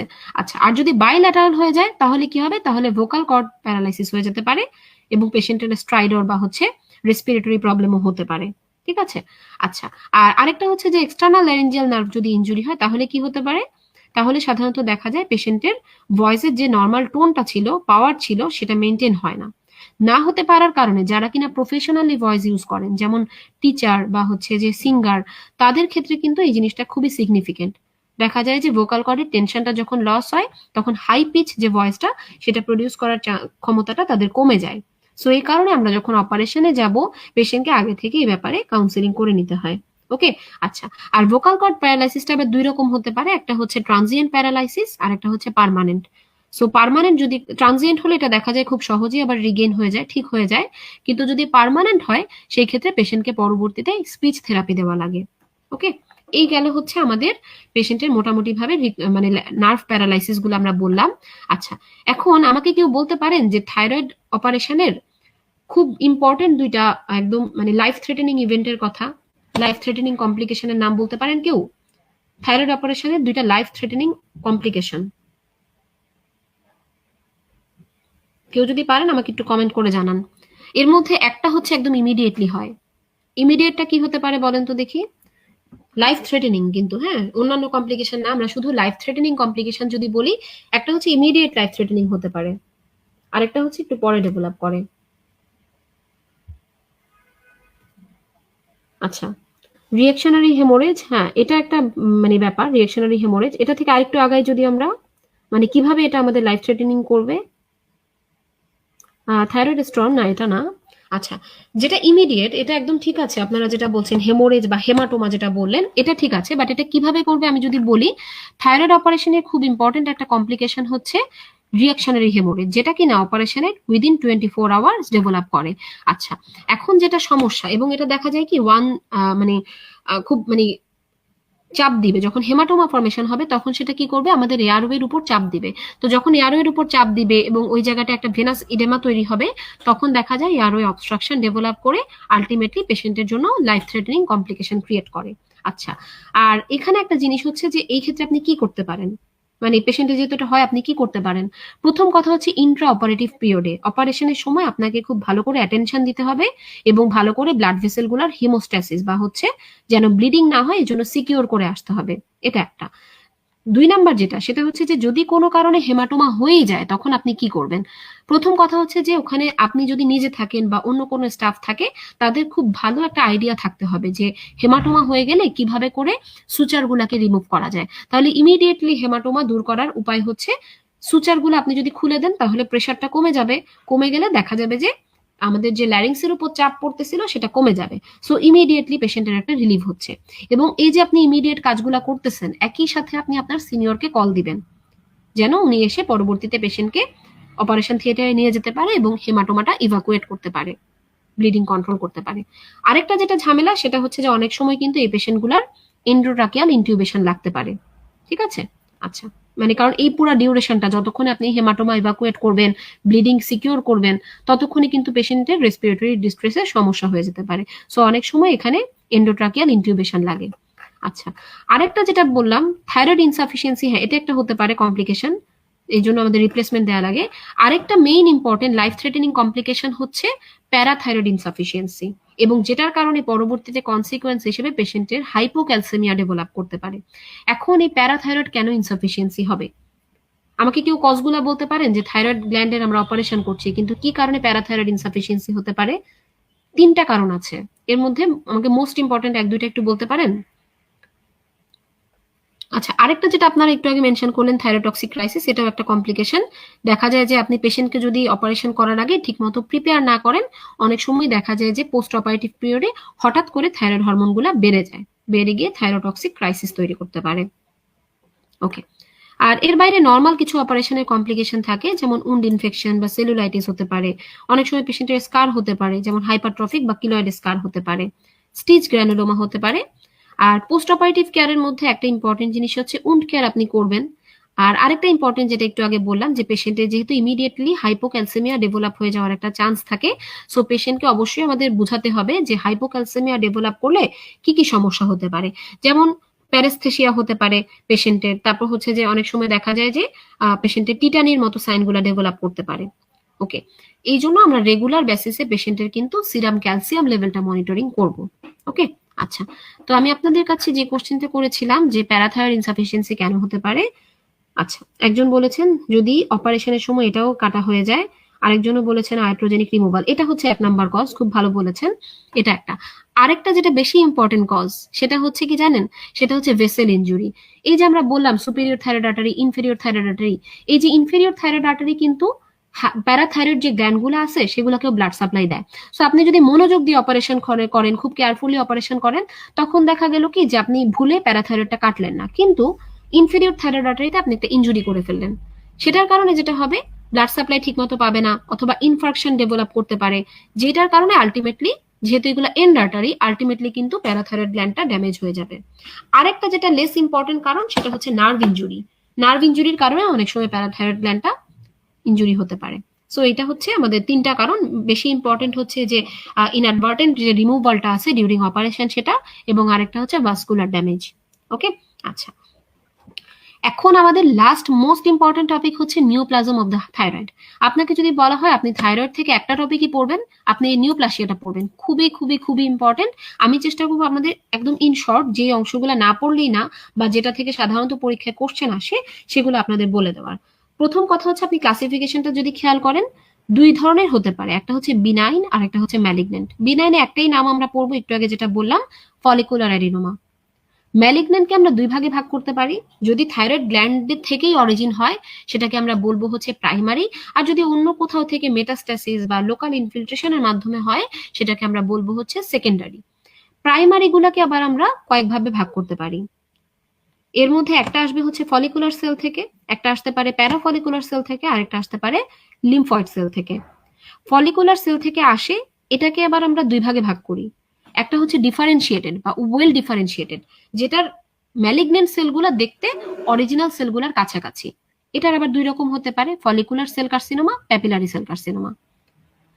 আরেকটা হতে পারে পুয়ারলি ডিফারেন্সিয়েটেড। এটার একটা ক্লাসিক্যাল এক্সাম্পল হচ্ছে অ্যানাপ্লাস্টিক কার্সিনোমা। আর প্যারাফলিকুলার সেল থেকে যেটা আসে, এটাকে আমরা বলি হচ্ছে মেডুলারি কার্সিনোমা। আচ্ছা, এর মধ্যে আমরা ইনসিডেন্সটা যদি দেখি, প্যাপিলারি কার্সিনোমার ইনসিডেন্স সবচেয়ে বেশি, 80%। বাট লাকিলি এই প্যাপিলারি কার্সিনোমার প্রগনোসিস সবচেয়ে ভালো। এটা আপনি যদি ঠিকঠাক মতো ট্রিটমেন্ট করেন, পেশেন্টের লাইফ এক্সপেক্টেন্সি আপনি অনেক বাড়াতে পারবেন। ফলিকুলার কার্সিনোমা হচ্ছে সেকেন্ড মোস্ট কমন, 10% হয়। এটারও কিন্তু মানে প্রগনোসিসটা মোটামুটি ভালো, তবে প্যাপিলারির চেয়ে একটু কম, প্যাপিলারির চেয়ে একটু খারাপ প্রগনোসিস। পুয়ারলি ডিফারেন্সিয়েটেড প্রগনোসিস সবচেয়ে খারাপ, 5% মাত্র। মানে এটার প্রগনোসিস সবচেয়ে খারাপ, কিন্তু এটার ইনসিডেন্সটা হচ্ছে 5%। আর মেডুলারি এবং লিম্ফোমা, এগুলোর ইনসিডেন্স 2.5% করে। আচ্ছা, এখানে দেখেন বিনাইন টিউমার, যেটা আমরা বলছিলাম ফলিকুলার অ্যাডিনোমা, এটা আপনারা জাস্ট একটু রিডিং দিবেন, কারণ এই কথাটা আমি অলরেডি মেনশন করে ফেলছি আপনাদেরকে, হ্যাঁ, যে কেন আমরা এফএনএসি করলে বিনাইন টিউমার এবং ম্যালিগনেন্ট টিউমারকে পার্থক্য করতে পারি না। এখানে দেখেন খুব সুন্দর করে বলা, অ্যাডিনোমার ক্ষেত্রে দেখা যায় যে ক্যাপসুল বা পেরিক্যাপসুলার ব্লাড ভেসেল গুলার কোনো রকমের ইনভেশন হয় না, ঠিক আছে। কিন্তু ম্যালিগনেন্ট টিউমারের ক্ষেত্রে আবার এরকম হয়ে থাকে, যে কারণে আমরা ডায়াগনোসিস কিভাবে করব, ডায়াগনোসিস এবং ট্রিটমেন্ট দুইটাই হচ্ছে টোটাল লোবেক্টমি, মানে আমরা জাস্ট একটা লোব কেটে ফেলে দিব, ঠিক আছে। আচ্ছা, এবার আমরা আসি হচ্ছে স্পেসিফিক ভাবে এক একটা ম্যালিগনেন্সি নিয়ে কথা বলবো। প্যাপিলারি থাইরয়েড কার্সিনোমা, যেটা হচ্ছে মোস্ট কমন, সেটা কয়েকটা পয়েন্ট আমরা যদি দেখি, দেখেন এটা ইয়াং পেশেন্টদের বেশি কমনলি হয়, এবং এখানে খুব ইম্পর্টেন্ট একটা কথা হচ্ছে পেশেন্টের লিম্ফ নোড মেটাস্টাসিসটা খুবই কমন। লিম্ফ নোড মেটাস্টাসিসটা খুবই কমন। ফলিকুলার কার্সিনোমা, এটা হচ্ছে সেকেন্ড মোস্ট কমন।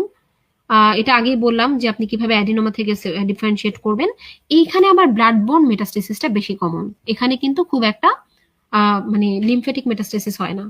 আর মর্টালিটিটা তুলনামূলকভাবে হাই, মানে আমরা যদি প্যাপিলারির সাথে কম্পেয়ার করি, প্যাপিলারির দ্বিগুণ, কিন্তু অন্যান্য ম্যালিগনেন্সির চেয়ে এটার আবার কম। আচ্ছা, ফলিকুলার কার্সিনোমার একটা সাবডিভিশন হচ্ছে হার্থেল সেল টিউমার। হার্থেল সেল টিউমার, এই হার্থেল সেল টিউমার, এখানে দেখা যায় যে ছোট ছোট কিছু সেল থাকে, নিওপ্লাস্টিক সেল, যেগুলাকে আমরা বলি হচ্ছে অক্সিফিল সেল বা হচ্ছে হার্থেল সেল। এটার একটা ক্যারেক্টারিস্টিক্স হচ্ছে এখানে অরফান আই নিউক্লিয়াস থাকে। অরফান আই নিউক্লিয়াস মানে হচ্ছে যে এরকম গোল একটা ভ্যাকেন্ট এরিয়া, মাঝখানে একটা নিউক্লিয়াস, এরকম টাইপের নিউক্লিয়াস থাকে। আচ্ছা, অক্সিফিল সেল থাকে বা হচ্ছে হার্থেল সেল থাকে, যে কারণে এটাকে বলা হয় হার্থেল সেল টিউমার। খারাপ দিক হচ্ছে যে এখানে পেশেন্টের প্রগনোসিসটা বেশ খারাপ হয়। ফলিকুলার সেলের প্রগনোসিস ভালো হলেও এটার প্রগনোসিসটা খারাপ হয়। আচ্ছা, ওকে, তাহলে এখন কথা হচ্ছে যে আমরা এই যে আমরা বললাম যে ডিফারেন্সিয়েটেড কার্সিনোমা, ডিফারেন্সিয়েটেড মানে থাইরয়েড কার্সিনোমা, এগুলোর ক্ষেত্রে একটা জিনিস কি জানেন, এগুলোর ক্ষেত্রে আমরা যেটা করি, এটার প্রগনোসিসটা যেহেতু ভালো, এখানে আমরা কি অপারেশন করতে পারি সেটা আমাদের জানা দরকার। প্রথম কথা আমরা মাথায় রাখবো, যে কোনো ধরনের থাইরয়েড ক্যান্সারই কিন্তু সার্জিক্যাল ট্রিটমেন্টটা ম্যান্ডেটরি, অবশ্যই আমরা সার্জিক্যাল ট্রিটমেন্ট করবো।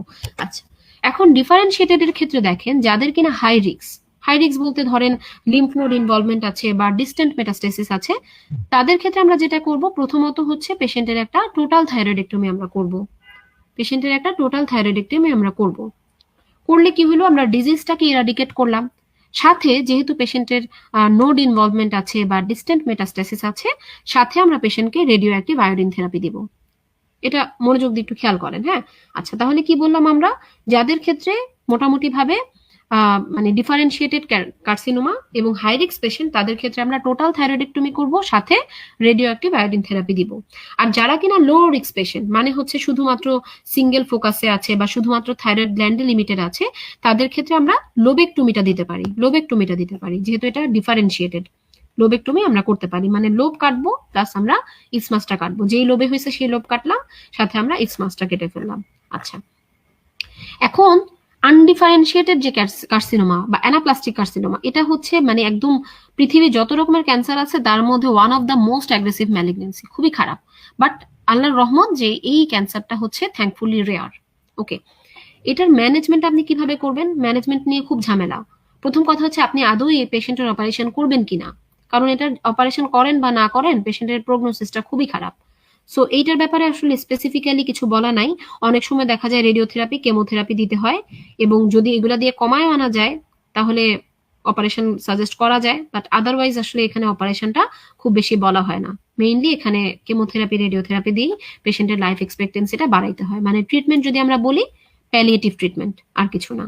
ঠিক আছে, যেমন ধরেন পেশেন্টের যদি এয়ারওয়ে ডিস্ট্রেস হয়, সেক্ষেত্রে আমরা ট্রাকিওস্টমি করে দিব, লাভ নাই। আমরা যদি অপারেশনও করি, লাভ নাই। হ্যাঁ, খুবই খারাপ একটা tumour. Okay, medullary carcinoma, mainly parafollicular C cell থেকে যে ম্যালিগনেন্সিটা আসে, এটাকে আমরা বলি হচ্ছে মেডুলারি কার্সিনোমা। এইটার একটা মজা হচ্ছে যে এখানে সিরাম ক্যালসিটোনিন লেভেলটা বেশি থাকে, যেটা দিয়ে আপনি খুব ইজিলি ডায়াগনোসিস করে ফেলতে পারবেন। আরেকটা ভালো জিনিস হচ্ছে এই ক্যালসিটোনিন লেভেলটা আপনি কিন্তু মোটামুটি ভাবে ফলো আপের ক্ষেত্রেও ইউজ করতে পারবেন, খুব ভালো একটা টিউমার মার্কার। কেন? আপনি যখন মেডুলারি কার্সিনোমাটাকে আপনি অপারেশন করে ফেললেন, রিসেকশন করে ফেললেন, তখন দেখা যাবে এই ক্যালসিটোনিন লেভেলটাও কিন্তু ইমিডিয়েটলি ফল করে যাবে।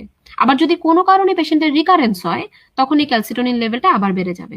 সো এটা দিয়ে আমরা খুব ইজিলি কিন্তু পেশেন্টকে ফলো আপ করতে পারি।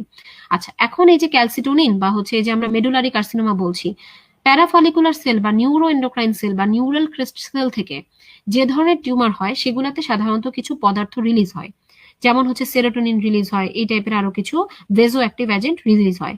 এইগুলার কারণে দেখা যায় আমরা বিভিন্ন জায়গায় পড়বো নিউরো এন্ডোক্রাইন সেল টিউমার, ঠিক আছে, বা কার্সিনয়েড টিউমার। সেগুলাতে একটা কমন ফিচার থাকে যে পেশেন্টের ডায়রিয়া ডেভেলপ করে, এটা আমরা মাথায় রাখি। কারণ থাইরয়েডের সাথে তো বেসিক্যালি ডায়রিয়ার কোনো রিলেশন নাই, বাট একমাত্র মেডুলারি কার্সিনোমার ক্ষেত্রে কিন্তু পেশেন্টের এই ধরনের ফিচার থাকতে পারে। আরেকটা ইম্পর্টেন্ট জিনিস হচ্ছে মেডুলারি কার্সিনোমার সাথে পেশেন্টের কিছু ফ্যামিলিয়াল সিনড্রোম রিলেটেড, যেগুলোকে আমরা এক কথায় বলি মেন। মেন মানে হচ্ছে multiple endocrine neoplasia. So MEN type 2A যাদের আছে, তাদের ক্ষেত্রে দেখা যায় মেডুলারি কার্সিনোমার সাথে কম্বিনেশনে ফিওক্রোমোসাইটোমা থাকতে পারে এবং প্রাইমারি হাইপার প্যারাথাইরয়েডিজম থাকতে পারে। এটা আমরা পরবর্তীতে যখন প্যারাথাইরয়েড পড়বো আরো ডিটেলস পড়বো, এখানে খুব একটা মনে রাখার দরকার নেই। সো আমাদের মেইন পড়াশোনা এগুলাই। ট্রিটমেন্টটা কিভাবে করব? যাদের ক্ষেত্রে ডিজিজটা থাইরয়েড গ্ল্যান্ডে মানে কনফাইন, তাদের ক্ষেত্রে আমরা সাধারণত টোটাল থাইরয়েডেক্টমিটা প্রেসক্রাইব করি। এটুকু জানলেই হবে, আর কিছু লাগবে না। আর ম্যালিগন্যান্ট লিম্ফোমা যেটা, এটা হচ্ছে লিম্ফোসাইট গুলা থেকে, এটা আসলে স্মল কিছু রাউন্ড সেল অ্যানাপ্লাস্টিক কার্সিনোমাও থাকে। তো এটাকে আমরা অপারেশন করব না, সাধারণত আমরা এখানে পেশেন্টকে রেডিয়েশন দিব, আর কিছু করব না। আর এর বাইরে কিছু ইনফ্লেমেটরি কন্ডিশন আছে থাইরয়েডাইটিস, যেমন ক্রনিক লিম্ফোসাইটিক বা অটোইমিউন থাইরয়েডাইটিস, যেটাকে আমরা অন্যভাবে বলি হাশিমোটোস ডিজিজ। এখানে আমরা অ্যান্টিবডিটা টেস্ট করব। এখানে দেখা যায় পেশেন্টের একটা বোজেলেটেড সারফেস ডেভেলপ করে, গয়টার ডেভেলপ করে, আর অনেক সময় দেখা যায় সাবক্লিনিক্যাল থাইরয়েড ফেলিওর ডেভেলপ করে। জাস্ট একটু আমরা কয়েকটা পয়েন্ট জেনে রাখি। আর ডিকুইরভান্স থাইরয়েডাইটিসে যেটা হয় সেটা হচ্ছে যে ভাইরাল ইনফেকশন প্রিডমিনেন্ট থাকে, পেশেন্টের একটা ভাইরাল ইনফেকশনের হিস্ট্রি থাকে, তার পরবর্তীতে এরকম একটা থাইরয়েডাইটিস ডেভেলপ করে। আর আরেকটা হচ্ছে রিডেলস থাইরয়েডাইটিস, এটাও খুব বেশি দরকার নাই, অনেক সময় দেখা যায় সবগুলা থাইরয়েড টিস্যু সেলুলার কিছু ফাইব্রাস টিস্যু দিয়ে রিপ্লেসড হয়ে যায়, এটা খুব রেয়ার। ওকে, তো আমাদের পড়া এখানে শেষ, বাট আপনাদের কাছে আমি কয়েকটা জাস্ট লাস্টলি কোশ্চেন রাখবো, এগুলো একটু অ্যান্সার করার চেষ্টা করবেন। আমি আপনাদেরকে কিছু ক্লিনিক্যাল সিনারিও দিব, হ্যাঁ, আপনারা এখানে আমাকে একটু অ্যান্সার গুলো বলার চেষ্টা করবেন, খুব ইজি আশা করা যায়। আচ্ছা, তো আমি প্রথমে বলি যে একটা ফিমেল পেশেন্ট আপনার কাছে আসলো, 1 নাম্বার সিনারিও যেটা, একটা ফিমেল পেশেন্ট আপনার কাছে আসলো থাইরয়েড সুয়েলিং বা নেক সুয়েলিং নিয়ে, ঠিক আছে।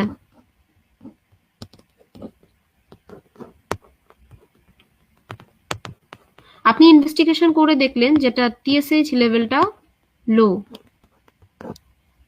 এখন আপনাকে বলা হলো যে আপনি যে কোনো একটা প্রসিডিওর বা যে কোনো একটা ইনভেস্টিগেশন করতে পারবেন। আপনি কি ইনভেস্টিগেশন করবেন এই ক্ষেত্রে?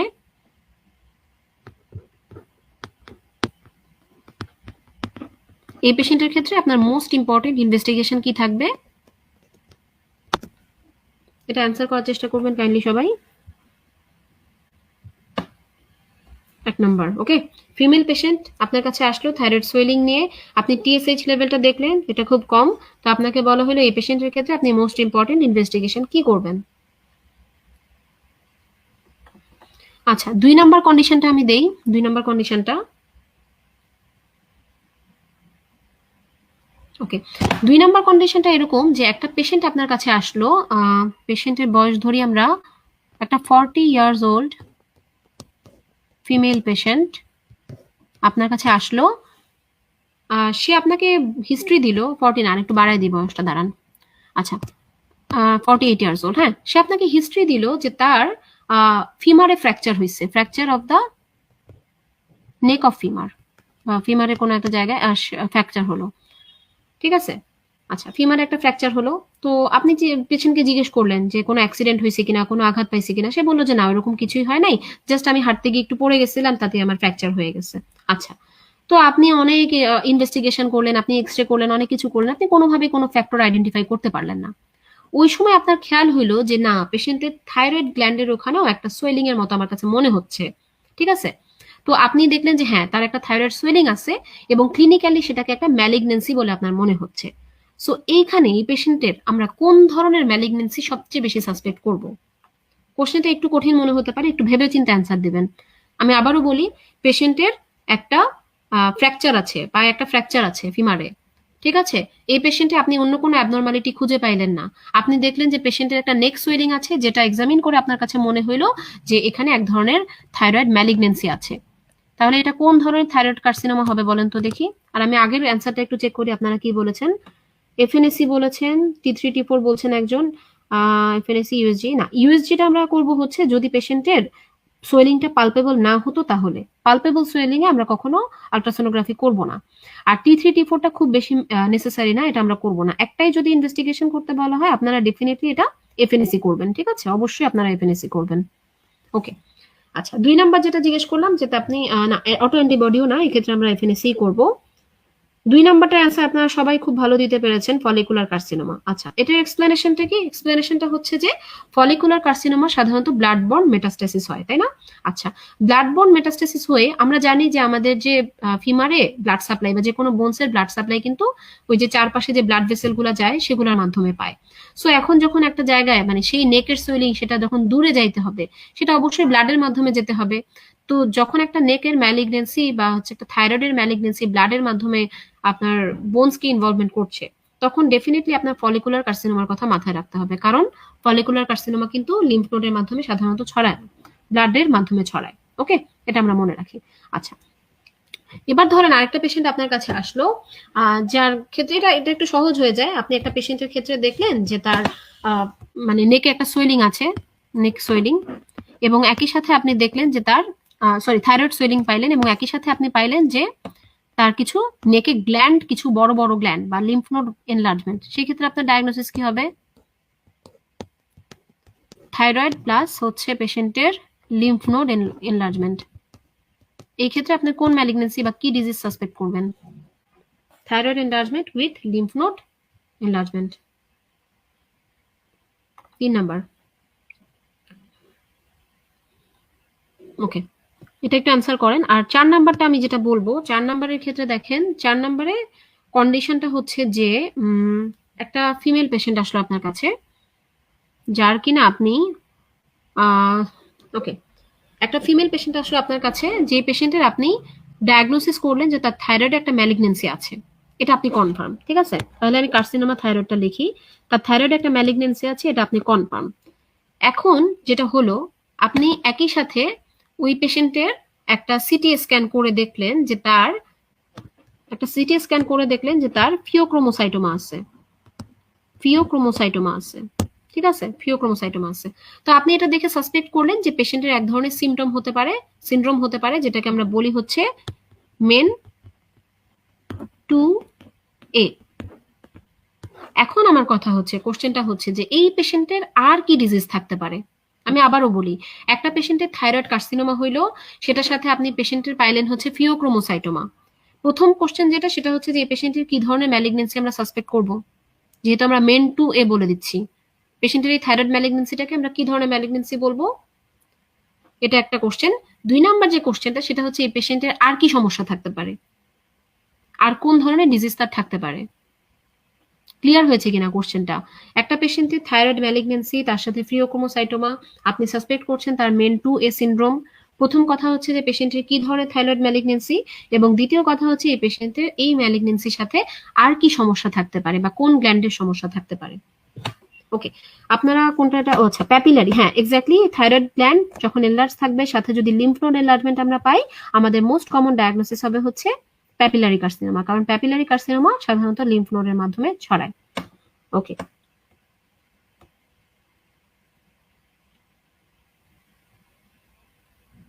আচ্ছা, মেডুলারি এখানে আপনারা সবাই কারেক্ট দিয়েছেন, বাট প্যানক্রিয়াটিক এর ক্ষেত্রে একটা কথা বলি, যে প্যানক্রিয়াসটা যখন ইনভলভ হবে, এখানে একটা বিষয় আমি যদি দেখে দেখাই। আচ্ছা, যেহেতু আমি এখানে কোশ্চেনে বলে দিছি মেন 2A, সো সেই ক্ষেত্রে আমরা প্যানক্রিয়াটিক না, আমরা এখানে আগে হাইপার প্যারাথাইরয়েডিজমটাকে সাসপেক্ট করব। হাইপার প্যারাথাইরয়েডিজম এটা বেশি কমন, ঠিক আছে, যেহেতু মেন 2A বলা, মেন 2A যেহেতু বলা, সেজন্য আমরা এখানে পেশেন্টের হাইপার প্যারাথাইরয়েডিজমটা সাসপেক্ট করব, ঠিক আছে।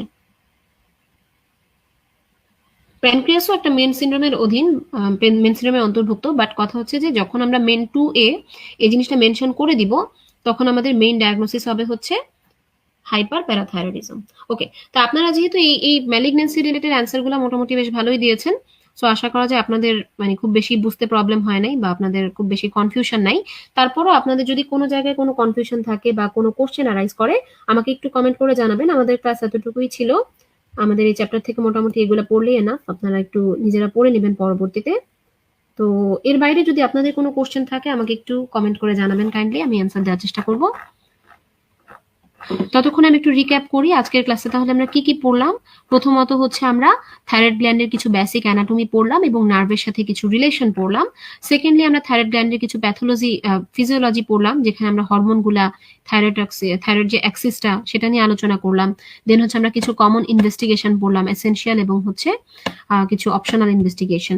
দেন আমরা যেটা আলোচনা করলাম, থাইরয়েডের বিভিন্ন সোয়েলিং নিয়ে আলোচনা করলাম, সিম্পল গয়টার কি, টক্সিক গয়টার কি, সেগুলোর ক্লাসিফিকেশন, কোন ক্ষেত্রে আমরা কি ধরনের ফিচার পাবো, সেগুলো নিয়ে আলোচনা করলাম।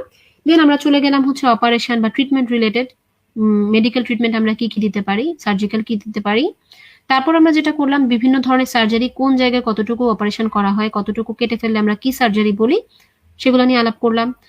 দেন হচ্ছে আমরা আলোচনা করলাম হচ্ছে যে কোন কোন পেশেন্টকে আমরা সার্জারির জন্য সিলেক্ট করব, সেটা। দেন হচ্ছে যে আমাদের প্রি অপারেটিভলি পেশেন্টকে আমরা কিভাবে প্রিপেয়ার করব, অপারেশনের পরে পেশেন্টের কি কি কমপ্লিকেশন হতে পারে, কমপ্লিকেশনগুলো দূর করার জন্য আমরা কি কি করতে পারি, এবং ফাইনালি থাইরয়েডের ম্যালিগনেন্সি কিরকম হতে পারে, কোন ধরনের ম্যালিগনেন্সিতে আমরা মোস্ট ক্যারেক্টারিস্টিক ফিচার কি কি পাবো, এবং আলটিমেটলি কোন ধরনের অপারেশনে, কোন ধরনের ম্যালিগনেন্সিতে আমরা কি সার্জারি বা কি ট্রিটমেন্ট প্রোভাইড করব। ওকে, সো আপনাদের যদি কোনো কনফিউশন থাকে, আমাকে একটু কোশ্চেন করে জানাবেন, আমি আপনাদের জন্য আর 1 মিনিট ওয়েট করছি। তো আদারওয়াইজ যদি আপনাদের কোনো কনফিউশন না থাকে, তাহলে আমি ক্লাসটা এখানেই শেষ করব। কোনো জায়গায় যদি কোনো কনফিউশন থাকে বা কোনো কিছু যদি রিপিট করতে হয়, আমাকে অবশ্যই কমেন্ট করে জানাবেন।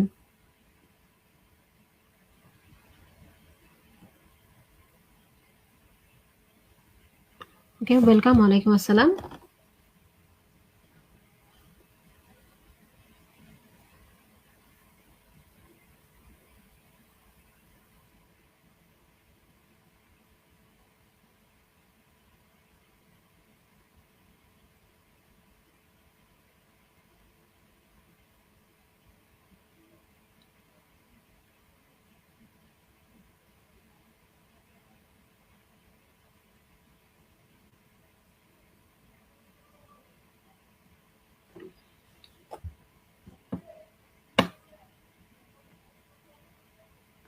ওকে।